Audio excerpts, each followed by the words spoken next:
Chances are, many of you watching this video either have or know someone who has been affected by cancer.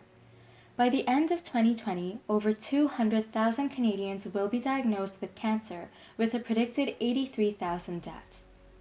Today's cancer treatments help save and prolong the lives of our loved ones. Unfortunately, this comes at the expense of multiple rounds of varying treatments and many side effects. Surgery, chemotherapy, and external radiation therapy are conventionally used to treat cancer. These therapies are often used in combination to achieve the best targeted results. Surgery is used to remove tissue that may become cancerous or for early-stage breast or skin cancer. Surgeons must remove a small amount of healthy tissue around the cancer to ensure that no cancerous cells have been left behind. Moreover, cancers that are too big, too small, have spread throughout the body, or are located in difficult-to-reach places pose significant challenges for surgeons. Chemotherapy is another commonly used therapy to treat cancer. This treatment uses drugs that target cancer cells by slowing their growth and eventually killing them. These drugs can be administered into the patient's vein or taken orally. This treatment can be tailored to each individual's age, weight, and blood cell counts. Unfortunately, chemotherapy drugs are unable to distinguish between the fast-growing cancer cells and the cells that naturally grow rapidly in your body, like your hair cells. This means that your entire body and all of its healthy cells are also exposed to these chemotherapy drugs. External radiation therapy uses radiation in the form of gamma rays, which will be discussed in more detail later on. A beam of radiation can be targeted to the location of the body which has cancer. Repeated exposure to the radiation causes the cancer cells to slowly shrink and die. Unfortunately, with this therapy, healthy cells also come into contact with the radiation beam. Because both external radiation therapy and chemotherapy do not specifically target cancer cells, patients often feel nausea, have a loss of appetite, hair loss, and skin problems, to name a few. You may begin to ask what new drug technologies are being developed to help combat cancer.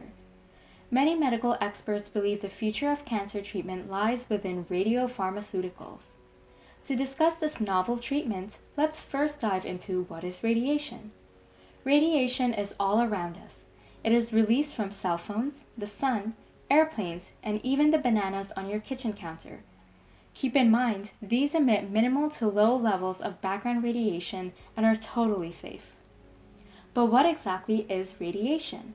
Radiation involves an atom, like the potassium in your banana, which has an unstable nucleus or center.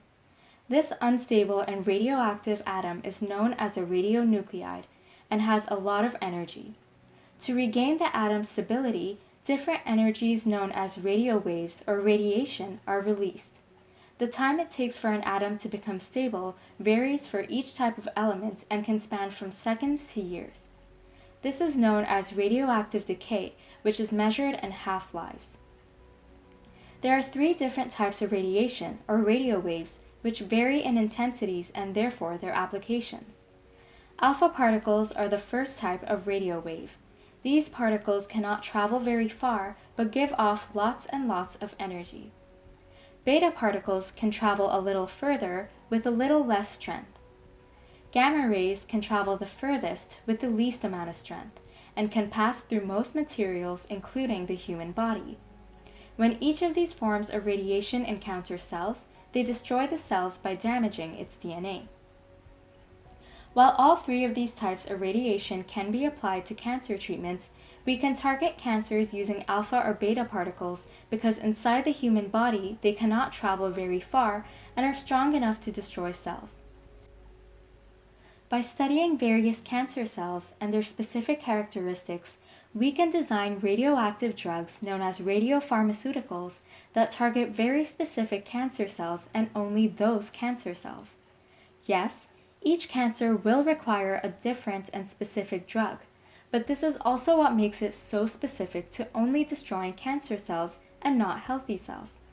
One example of radiopharmaceuticals is targeted internal radionuclide therapy. These can be injected into a patient's vein and travel through the bloodstream.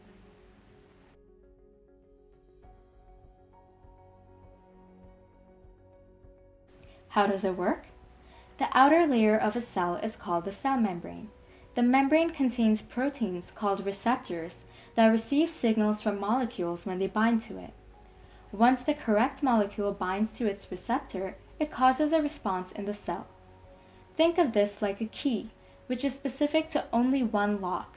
If the incorrect key is used to try to unlock the door, it doesn't work. To give an example, prostate cancer cells have a receptor on their cell membrane called a prostate-specific membrane antigen receptor, or PSMA.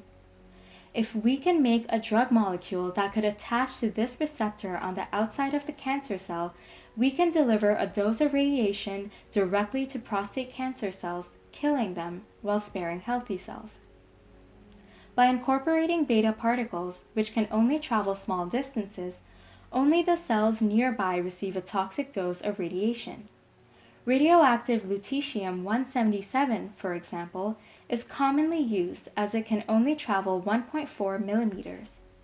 For very small tumors, alpha particles like actinium-225 are better suited than beta particles. This targeted drug treatment has fewer side effects than the traditional therapies mentioned previously, as fewer healthy cells are dosed with radiation. Because it is so targeted, this also means lower dosages are needed to achieve the same effect of conventional external radiation therapy. One example is a drug being developed to treat stage 4 prostate cancer which has spread or metastasized in the body. The need for better treatment options cannot be emphasized enough, as stage 4 of this type of cancer has about a 28% 5-year survival rate. If you take a look at scan A, you can see a whole bunch of small black dots. These are prostate cancer cells that have spread throughout the body. After multiple doses of the radiopharmaceutical given in the vein, you can slowly see the cancers, or black dots, disappear. With each treatment, the dosages also decrease.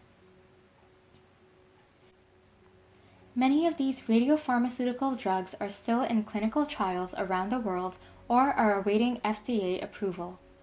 To replace conventional cancer treatments, we need a sustainable radioisotope source or production method, which in some cases can be difficult to produce on an industrial scale.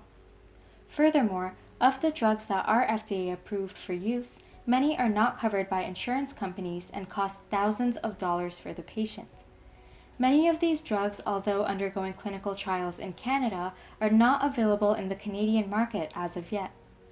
To get involved with any clinical trials underway in Canada or to become more informed, visit canadiancancertrials.ca. Overall, radiopharmaceutical treatments provide an effective alternative for hard-to-treat cancers with high fatality rates. Targeted internal radionuclide therapy provides hope for future cures and treatment options. For more information about the application of radiopharmaceuticals, check out our video where we catch up with Dr. Armstrong from the McMaster Nuclear Operations and Facilities.